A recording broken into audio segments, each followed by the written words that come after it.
Tubo na rin yung ampalaya ko. Yung palangkong ampalaya. Tumubo na. Maganda na ang pantubo niya.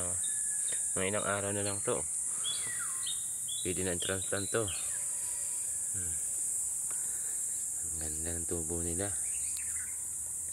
Magandang tubo ng ampalaya.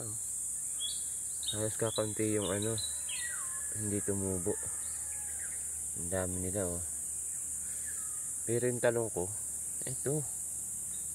2 pack ang konti lang ang tumubo siya. Konti lang tumubo Mga kalapian ng may mga pwede na itong lipat. Lalaki na to. Taniman ko ready na.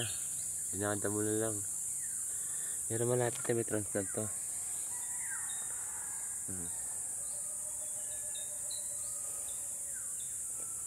Siguro mga 3 days pwede na ito i-transplant.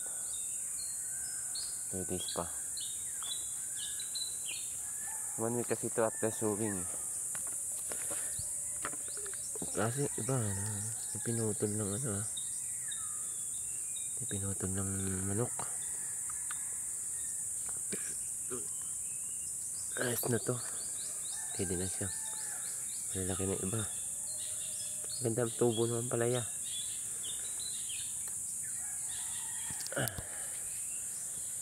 May mga tinuka ng manok. May mga tinuka ng manok.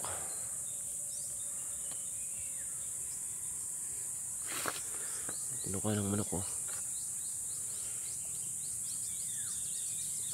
putol. Putol to. Tinuka ng manok to. Nakikita nila kasi yung butong puti kaya namumuti, tinutuka. Pero kakunti naman yung niya, pumalya niya. Halos halos dati tumubo Ang ganda. Ganda yung ganda yung binhi niya.